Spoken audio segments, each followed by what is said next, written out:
La empresa no se hace responsable por las opiniones e informaciones transmitidas en este espacio.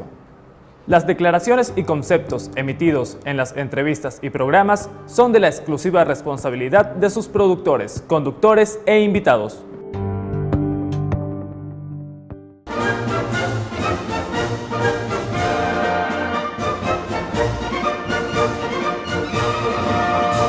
Toque de queda con Mingo.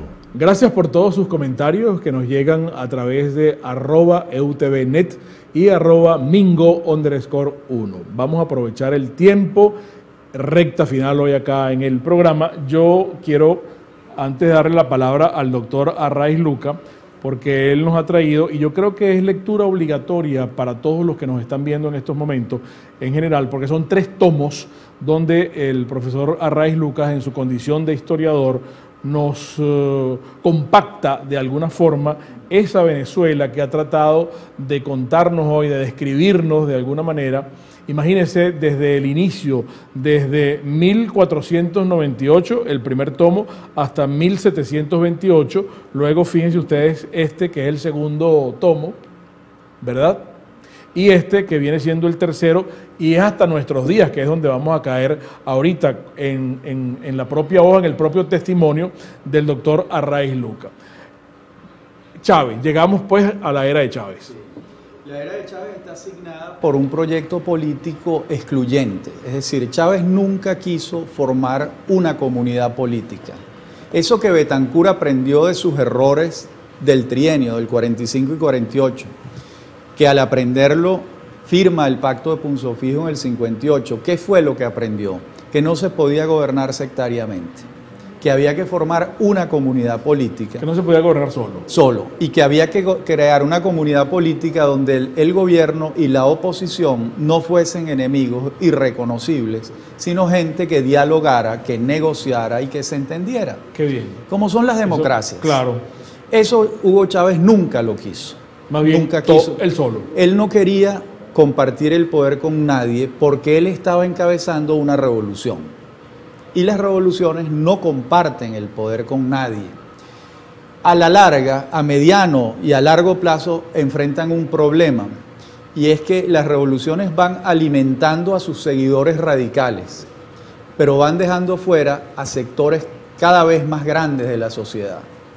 Entonces, ¿cómo gobernar eficientemente un país donde el sector revolucionario no reconoce ni siquiera que existe el sector que lo adversa?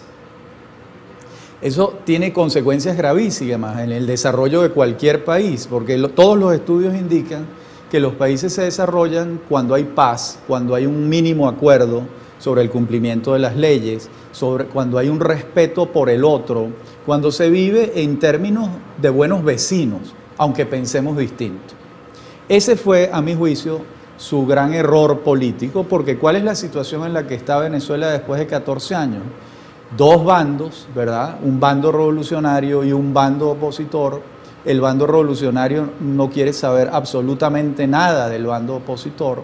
El bando opositor intenta dialogar y no recibe sino insultos, respuestas agresivas, descalificaciones, todos los vocablos que conocemos, y no se puede formar entonces la comunidad política que le permite a un país avanzar. Claro, pero usted dice que es error, pero le ha funcionado muy bien. Le ha funcionado muy bien para años y nada más tenía que estar con la nueva Constitución 6. Claro. Pero después inventan lo de la reelección y él estuvo 14 años frente al gobierno. Pero es que Venezuela es un país atípico. Si no se muere, atípico. Lo tendríamos todavía. Venezuela es un país atípico, Mingo. ¿Por qué? Porque en Venezuela la fuente de toda la riqueza está en manos del Estado. ¿Qué es el petróleo? ¿Qué es el petróleo? Eso no pasa en ningún otro país de América Latina. Cuando mis alumnos me preguntan, ¿con qué país de América Latina nos podemos comparar los venezolanos? Le digo, con ninguno. Nos tenemos que comparar con los países petroleros del Medio Oriente, donde la fuente de riqueza está en manos del Estado. Es muy difícil que hayan equilibrios democráticos cuando la fuente de toda la riqueza la tiene el gobierno. Y tú me dirás, bueno, pero eso no pasaba antes. Sí, pero es que antes los venezolanos, con todos sus defectos, elegían a personas con espíritu democrático. Y tenían... Y esa fractura, perdón que lo interrumpa, Sí. existía solapadamente y Chávez la aprovechó y la usó como arma política, Claro. o esa fractura realmente la crea como, como pero una es que hechura de Chávez. eso existía. Es decir, cuando nosotros elegimos a Pérez, a Caldera, a Luis Herrera, ya nacionalizado el petróleo, estábamos eligiendo a un presidente con todo el poder del mundo, porque tenía el 90 y tanto % de la riqueza en sus manos, porque PDVSA, finalmente las directivas centrales de PDVSA las establece el presidente de la República. Lo que pasa es que esto se exacerba con Chávez, ¿verdad?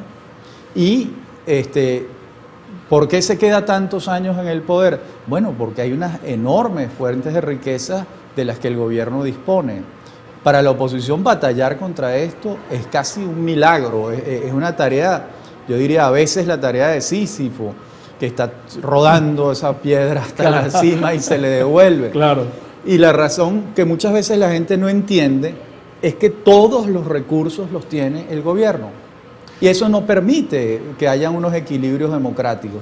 Y insisto, esto no pasa en ningún otro país de América Latina. La señora Kirchner tiene que sentarse, ¿verdad?, a negociar con otros factores de poder, claro, productores de riqueza en la nación. Nos queda muy poco tiempo, pero Sí. no quiero despedirlo sin que nos diga si está usted preocupado como historiador con respecto a la forma como se ha contado la historia en los últimos años y, por otra parte, cuál es la Venezuela, pese a que su trabajo es hurgar un poco en el pasado, pero cuál es la Venezuela que usted vislumbra y cuál le gustaría a Arraiz Luca que fuera el país que... Sí, que aquí va a sonar contradictorio, pero yo Rapidito. soy tremendamente optimista. Ay, qué bueno. Yo creo que en estos 14 años los venezolanos hemos tenido un gimnasio de demócratas. No porque el instructor del gimnasio haya sido un demócrata como tal, sino por lo contrario. Y nos hemos tenido que entrenar en ejercicios democráticos y en ese sentido soy muy, muy optimista hacia el futuro. Y en relación con cómo se viene relatando la historia, pues eso realmente no es nada nuevo. La historia, por lo general las historias cuando se relatan desde el punto de vista del fascismo o de la izquierda, como la llama Petkov, borbónica, yo la llamo la izquierda premoderna. Desaparecen a su conveniencia. Desaparece como las clásicas fotos del estalinismo. Así es. Que los que quedan fuera los borran Los de van la foto. borrando. Pero eso finalmente es un esfuerzo inútil. Eso finalmente es un esfuerzo inútil porque el tiempo A fin y de los cuentas, historiadores demócratas y liberales van poniendo las cosas en su justa medida. se nos agotó el tiempo. Caramba. No, Pero invitado de nuevo. muchas gracias. profesor. No, y contentísimo, muy sabroso conversar contigo. Que se repita entonces, amigos. Hasta aquí este toque de queda, lamentablemente. Recuerden que ser decente es gratis y da felicidad. En serio, y corran la voz. Será hasta el próximo toque de queda.